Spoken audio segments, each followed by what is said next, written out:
Hey everyone, Felix from Nintendo Life here, and we're going to be talking about Pokemon Legends ZA today. I'm not alone here to do it, I'm joined by Alex. It's me, I'm the other half of the we, it seems.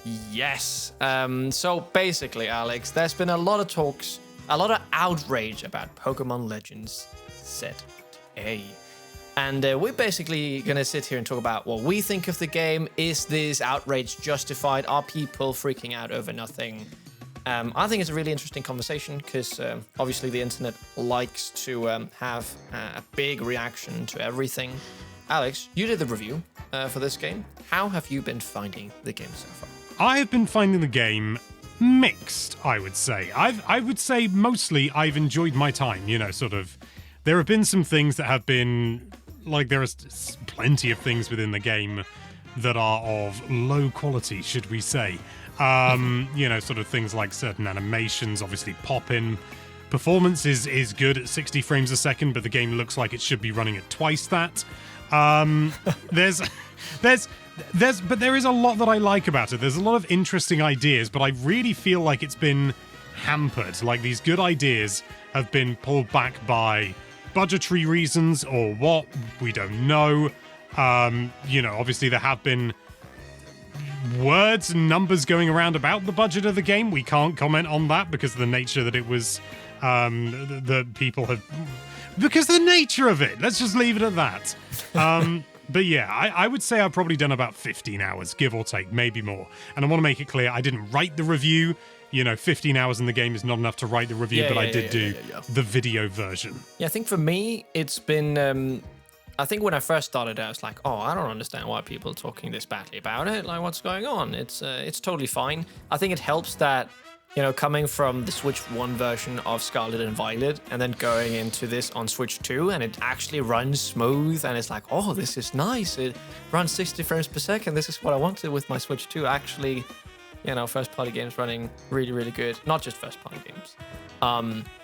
But I think it's a bit of a slog so far. I've not played it as much as you, Alex. I have, frankly, been very unmotivated to play this game.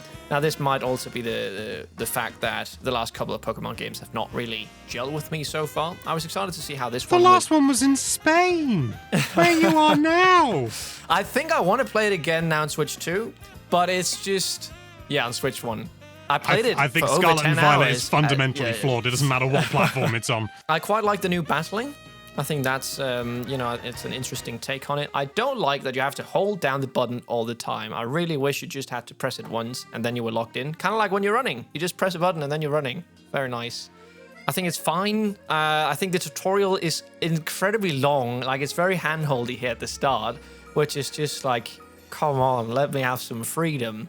And also the fact that it is inside this one city. It's like, imagine if you had Witcher 3, right? And then the whole game is just inside Novigrad. Or just Oxenfurt or something, yeah.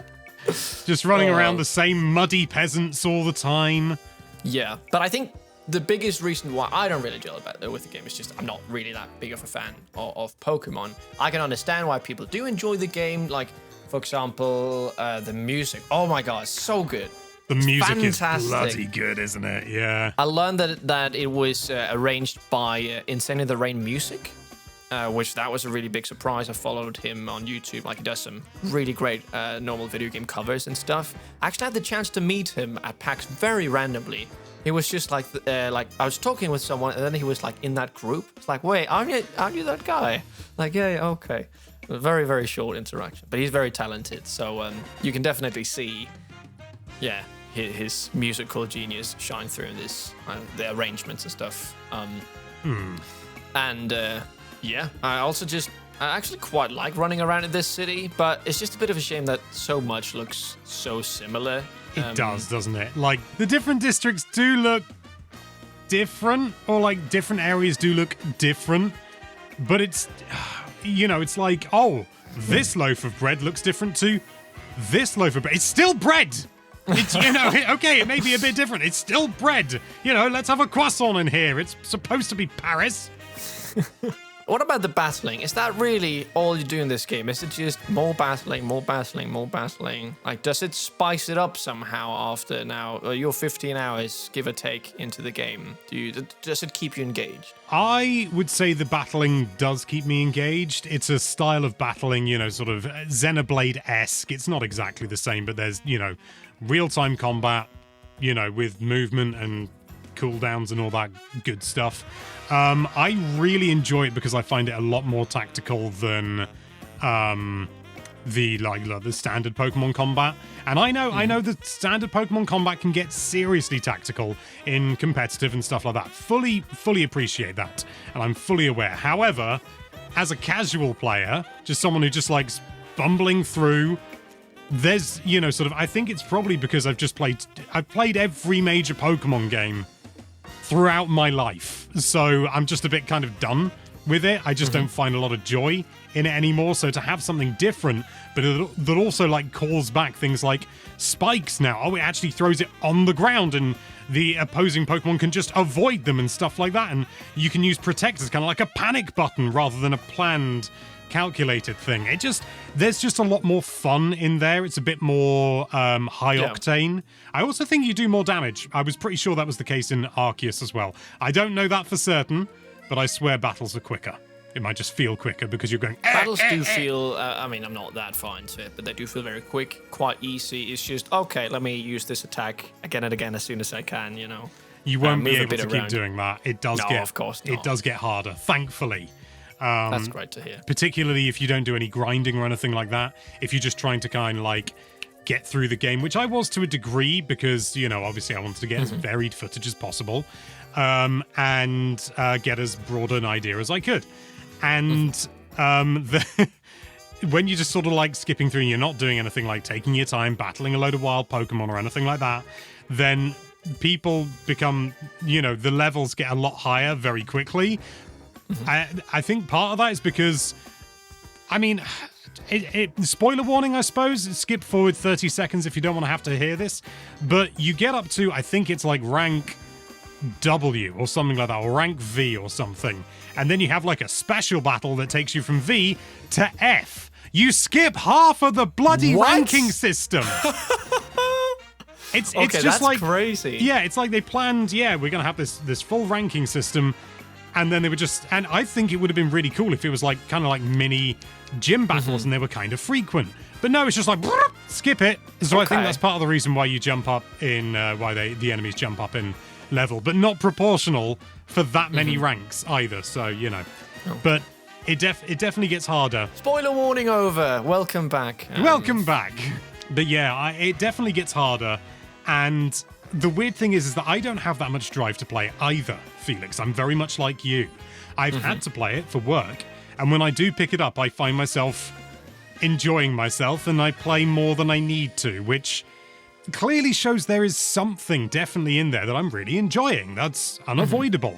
But I can't deny that a lot of it is just the same stuff over and over again, and the performance, or rather the technical issues with the game, are kind of distracting, to say the least. They are not on the Scarlet and Violet level by any means. But they Can you give are... some examples? Because I don't, there's been a little bit of pop in, sometimes when it's nighttime, the lights will take a little bit to pop in. But I actually think it's been quite solid, at least on Switch 2. I also played a little bit on Switch 1, where, of course it's 30 FPS. Doesn't look like... It looks quite ugly there. But on Switch 2, I've actually found it to be quite a smooth experience, so I'm interested. Yeah. And that's why I corrected myself. I started saying performance and then I said technical. So it's not it's not like, the game runs smoothly, very smoothly. It's not perfect 60. If you look for dips and you try and force dips, you can make them happen. But it's things like, it's the technical side of things. It's visually, it's uninspiring. Everything's very flat. The lighting is really overall pretty poor. Again, I think it's probably because it was a Switch 1 game that's being brought to Switch 2 rather than, something that was made for Switch 2 specifically. And yeah, there are a lot of little things here and there. Things like, obviously, no voice acting is a big deal. Yeah, let's talk about that, because finally, well, I feel like with this one in particular, there's been even more talk about it, like, oh, why is there no voice acting? I feel like it's been an issue, like, ever since Switch. It's just like, at least have some sounds. Like, at least have a, huh, here, oh, you know, like Breath of the Wild. There's loads of games that don't have any, like, voice dialogue. Just have something, or just, like, literally, like in Deltarune, you have some, like, Alex, why? But Why is there nothing? Felix, there are sounds like that in the game. They just don't use them for dialogue. When you roll, your character goes, ha, huh. And then there's like a thing with like a crowd. Like you're answering one of the most tedious quizzes I think I've ever done. And there's this crowd that, you know, don't seem to know anything. And every time the person hosting it goes, "Are you ready, guys?" and you hear a cheer. There's an actual cheer. Human voices cheering. No. So it feels even weirder. I mean, don't get me wrong, it would be weirder if, I don't know, there was like a music performance or something like that. And, you know, sort of, you know, there was no, you know, no singing or anything then, you know, like in Sword and... Was it Sword and Shield? It was Sword and Shield. There was like a singer and he was just there and it was just text. And it was so rough. It was so bad. Very awkward. So bad. So it is better than that. But I really feel that there's something about the development process here. Like, it's happened too many times. It's not, you know, sort of something that people don't, you know, that the Game Freak maybe don't want to do or something like that. There is something here, possibly budget, we don't know, that is holding this stuff back. Because I think it's not... realistically, in terms of game development, it's not that expensive to get voice acting, certainly for even like key cutscenes. And I don't want to downplay, you know, sort of the extra work that would go into that, the extra people you need to hire, the different languages and things like that. I'm well aware it's not just a case of getting, you know, someone in a studio to just go, "Wow, look at that Pokémon." There's more to it than that. But at the same time, there are much smaller games, or at least seemingly smaller games from smaller series, that manage to do full voice acting or near full voice acting. Mm-hmm. And, you know, like with Zelda and stuff like that, I can see it as being kind of a stylistic choice. Kind of. But with Pokemon, it's so flippin' awkward. It just doesn't work for some reason. I don't know what it is. And I saw John talk about this over on Blue Sky, that, you know, when you play it, you also notice it. All the lines, like, they move their mouse, so it actually matches what they're saying. So it's like someone sat and keyframed all that, but you're never looking at it because you're reading the text, and it just looks like there's nothing. And, you know... We should do all our chats like that now. We should just caption everything and just go... just have text. But the thing is, you know, I think the reason they're not doing it is just because it's an extra step. They don't have to do it. There's so many things they don't have to. You know, they can make these games a lot more cheaper. You know, Pokemon Scarlet and Violet sold gangbuster. It sold so many copies. And this game, I don't know what the sales figures are, but it's also gonna sell a lot of copies. So it's just like, if you're in Game Freak's position, why even bother? You can make a game for a third of the price and still sell, and then you make a lot more profit. And that's unfortunately what I think is happening, that they've just realized. It's possible, yeah. And I do want to just be clear that you said Game Freak. We don't know that Game Freak is the deciding factor in this. Could be Nintendo, could be the Pokemon Company. We just don't know. Because it's all internal, you know, sort of behind closed doors, murmur. My bet is that it's Game Freak. That's my bet. I can bet on that. No one can take that away from me. But what is interesting is that obviously, you know, there's been a lot of vitriol online. And no doubt there's a load in this comment section saying, "How dare you defend this game?" And it's like, I'm not defending the game. I'm expressing my opinion.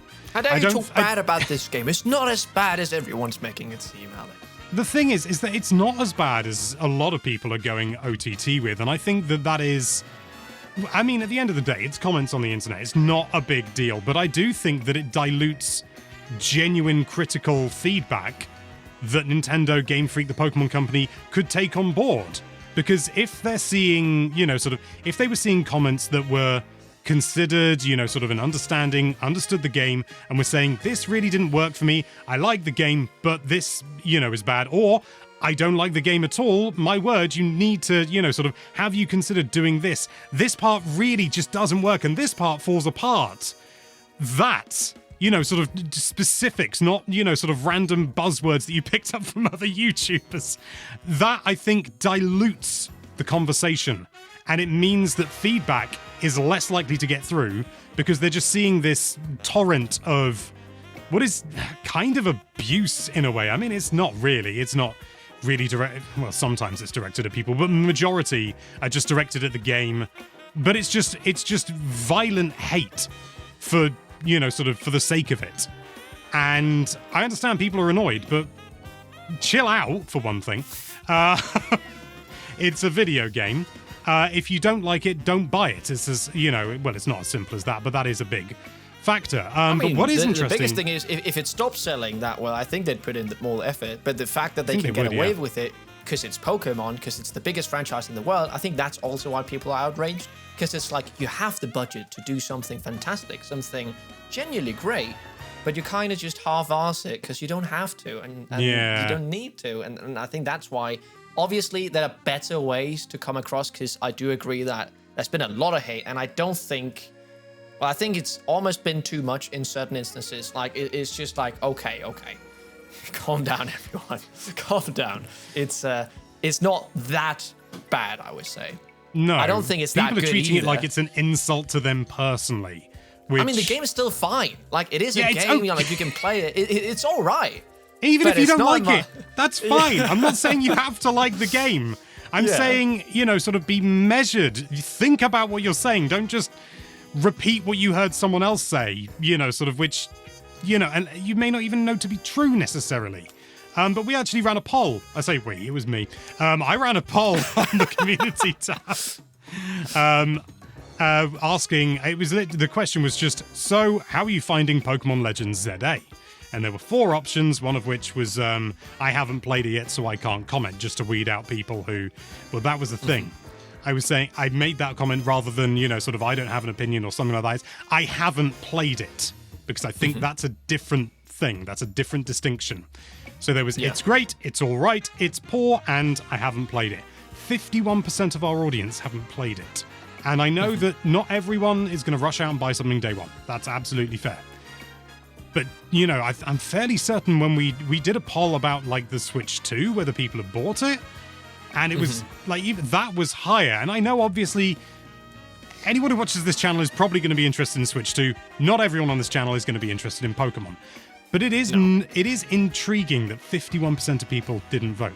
And then 26% of people said it's great. Obviously, take that with a pinch of salt. This is from people who answered the poll on a Nintendo YouTube channel, so there's always going to be a degree of... It's a very narrow audience. I'm not suggesting 26% of people who bought the game love it, or even then, it's not 26%. I also think it's because the game just didn't look that inspired. Like, it's inside this city. Like, I can understand why so many people didn't pick up the game.